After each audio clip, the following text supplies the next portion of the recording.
சுறுசுறு செய்திகளுடன் உங்கள் தமிழ் நியூஸ். வணக்கம். தமிழ் நியூஸின் இன்றைய செய்திகள்.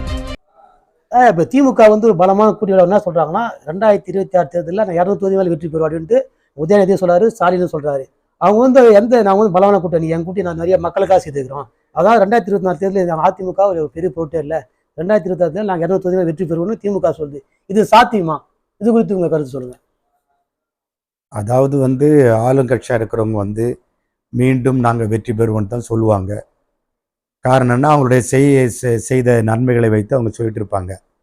அதே நேரத்தில் சில குறைகளும் ஆட்சி நடக்கும்போது சில குறைகளும் இருக்கிறது. ஆனால் அதே நேரத்தில் என்னன்னா மக்கள் தமிழக மக்கள் எப்பவுமே மாற்றத்தை விரும்பக்கூடியவர்கள். அந்த மாற்றத்தை விரும்பக்கூடிய சூழ்நிலையில தான் ஆட்சிகள் மாற்றம் நடக்கும். அந்த மாற்றத்தை விரும்புகிற மக்கள் ஓட்டுக்களை மாற்றி போடுவாங்க. அது மாற்றாமல் இருக்கிறன்னா ஆளுங்கட்சியாக இருக்கிறவங்க இன்னும் அதிகமாக நன்மை செஞ்சு கூட்டணி பலத்தை உருவாக்கி, அதாவது ஜாதி ரீதியாக, மத ரீதியாக, இன ரீதியாக சில கட்சிகள் தோன்றி செயல்பட்டுன்னு இருக்கு. இப்போ ஆளுங்கட்சியில் அநேகருக்கு சில நேரங்களில் கொடுக்கப்பட வேண்டிய வாய்ப்புகள் சில ஜாதி மத இன கட்சிகளுக்கு அமைப்புகளுக்கு கொடுக்கல. அதனால பின்னடைவும் கொஞ்சம் ஏற்பட்டிருக்கு. அதை அரசு அதை உற்று கவனித்து தன்னை சுற்றி வந்திருக்கிறவங்க சொல்றதையே கேட்டிருக்காம பரவலா வெளியே மக்களை பார்த்து அமைப்புகளை பார்த்து அவங்க என்ன கோரிக்கை வைக்கிறாங்க, என்ன கேட்கிறாங்கிறது அதையும் செஞ்சு கொடுத்தா அவங்க நிச்சயமா வருகின்ற தேர்தலில் ஒரு பெரிய மகா கூட்டணி அமைத்து போட்டியிடும் போது வெற்றி பெறலாம்.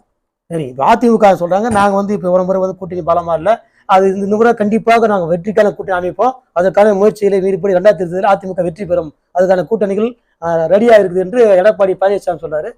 அதிமுக தலைவர் ஒரு பலமான கூட்டணி உருவாகி அந்த கூட்டணி வெற்றி பெறுகிற வாய்ப்புகள் இருக்குதா? அதிமுக கூட்டணி வெற்றி பெறுவோம் என்று அதனுடைய பொதுச் செயலாளர் சொல்லின்னு இருக்காரு. ரைட், அவருடைய கருத்து அது. ஆனால் ஏற்கனவே இருக்கின்ற பிளவுகளை சரி செய்யாத பட்சத்தில், அதே நேரத்தில் கூட்டணிகள் பலமாக அமைக்காத பட்சத்தில், சிறுபான்மை மக்கள் ஓட்டை அவங்க எடுக்காத பட்சத்தில் வெற்றி பெறுவதற்கு வாய்ப்பில்லை. விரிசல்களை என்ன பண்ணோம், சரி செய்யணும். அதே நேரத்தில் சிறுபான்மை ஓட்டு தான் தமிழகத்தில் வெற்றி தோல்வியை நிர்ணயிக்கும். அந்த சிறுபான்மை மக்களுக்கு உரிய முக்கியத்துவம் கொடுத்து பங்கீடு கொடுத்து முதற்கட்டமாகவே பேச்சுவார்த்தை நடத்தி அந்த சிறுபான்மை கட்சிகளை, இப்போ சிறுபான்மைனா அவர் முஸ்லீம் லீக்கு, கிறிஸ்துவ அமைப்புகள், கிறிஸ்துவ கட்சிகள், இப்படி எல்லா கட்சிகளும் ஒருங்கிணைத்து சேர்த்து உரிய முக்கியத்துவம் கொடுத்து அவங்களுக்கும் சீட்டுகளை பகிர்ந்து கொடுத்து, அதுக்கப்புறம் இப்போ வருகின்ற புதிய கட்சிகள் நீங்கள் சொல்கிற மாதிரி விஜய் கட்சி, அதுக்கப்புறம் மற்ற கட்சிகளை இணைத்து அவங்க செயல்படும் போது அப்பொழுதுதான் நாங்கள் வெற்றி பெறுவோம் என்கிற ஒரு நிலைக்கு அவங்க வளர்ந்து வருவாங்க, போவாங்க. அந்த கட்சியை இப்போ பலமைப்பட்டு கூட்டு அவங்களே பிரிஞ்சுக்கிறாங்க. முதல்ல ஒற்றுமை ஆகணும், அதுக்கப்புறம் கூட்டணி எல்லாம் சேர்த்தா அது வெற்றி பெற வாய்ப்பு மக்கள் பார்த்துட்டு இருக்காங்க. அந்த பிளவுகள் சரியாகணும். அதே நேரத்தில் பலமா கூட்டணி அமைக்கணும், நிச்சயமா உண்டு. இப்ப கடைசியா நம்ம என்ன பண்ணோம், இப்ப நீங்க ஜனநாயக மக்கள் கட்சி, அது அகில இந்திய கிறிஸ்துவ கட்சி, அந்த கட்சி ஆரம்பிச்சு பக்கத்துல போட்டி இருக்கீங்க.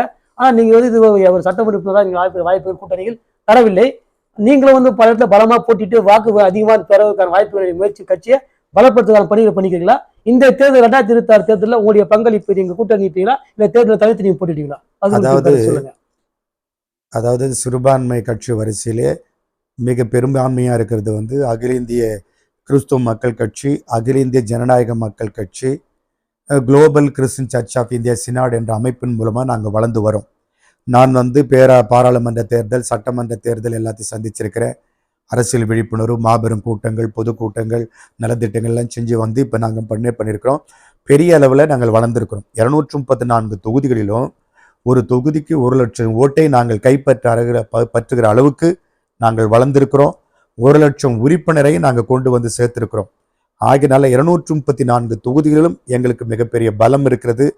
கிறிஸ்துவ ஸ்தாபனத்தை அமைப்பு மூலமாகவும், global Christian church of India synod மூலமாக ஒவ்வொரு தொகுதிக்கும் ஒரு பேராயர்கள் போடப்பட்டு அந்த பேராயர்கள் மூலமாக செயலாளர்கள், கமிட்டி உறுப்பினர்கள், அதன் பிறகு சிதற்சபை உறுப்பினர்கள் என நாங்கள் சேர்த்து அதன் பிறகு மாவட்டந்தோறும் பேராயம், வாரியம் இப்படி உருவாக்கி அந்த மக்களுக்கு நலத்திட்டங்கள் உதவி செய்து பல்வேறு நலத்திட்ட அரசாங்கத்தை விட செய்யக்கூடாத காரியங்களை நாங்கள் நன்மை செய்து வளர்த்து வந்திருக்கிறோம். அதே நேரத்தில் அகில இந்திய ஜனநாயக மக்கள் கட்சி சார்பாக நாங்கள் எல்லா மாவட்டங்களுக்கும் 90 மாவட்ட செயலர்கள் நியமித்து கட்சியை மிகப்பெரிய அளவு பலப்படுத்தி வந்திருக்கிறோம். அதாவது இரண்டிற்கும் நடுவில் அகில இந்திய கிறிஸ்துவ மக்கள் கட்சியை விரும்புகிற அத்தனை பேரையும் 3ஆம் தளத்திலே நாங்கள் வளைய கட்டி வந்திருக்கிறோம். ஆகையினால எங்களுக்கு நாங்கள் விரும்புகிறது என்னன்னா, ஒரு மாவட்டத்திற்கு ஒரு தொகுதி எங்களுக்கு அவசியம். இந்த காலகட்டத்தில் அவசியம் தேவை. எங்களுக்கு ஒரு மாவட்டத்திற்கு ஒரு தொகுதி கொடுத்தால் 38 மாவட்டங்களிலும் நாங்கள் எங்கள் தலைமையிலான கூட்டணியை வெற்றி பெற செய்து ஆட்சி அதிகாரத்திற்கு கொண்டு போவோம். அப்படி இல்லை முன்பு போல மற்ற இடத்துல இப்போ வருகின்ற காலங்களில் கிறிஸ்துவ மக்களையோ ஜனநாயக மக்கள் கட்சி உறுப்பினர்களையோ புறக்கணித்து கொண்டே இருந்தால் நாங்கள் 234 தொகுதிகளிலும் போட்டியிடுவேன். என்னுடைய பலத்தை நாங்கள் காண்பிப்பது மட்டுமல்ல, வெற்றிக்கு வாய்ப்புக்கு நாங்கள் போகக்கூடிய தகுதி பெற்றிருக்கிறோம். ஆகினால அகில இந்திய ஜனநாயக மக்கள் கட்சி, அகில இந்திய கிறிஸ்துவ மக்கள் கட்சி, global Christian church of India synod இந்த தமிழகத்தில் பெரும் வளர்ச்சியை கொண்டுள்ளது. நாங்களும் ஆட்சி அதிகாரத்துக்கு வருவோம். நாங்கள் கேட்கிற தொகுதியை கொடுத்தால் கூட்டணியில் வருவோம். கொடுக்காத பட்சத்தில் நாங்களும் ஆட்சி அதிகாரத்துக்கு வருகிற நிலைக்கு நாங்கள் வளர்ந்து வந்திருக்கிறோம் என்பதை தெரிவித்துக் கொள்கிறேன்.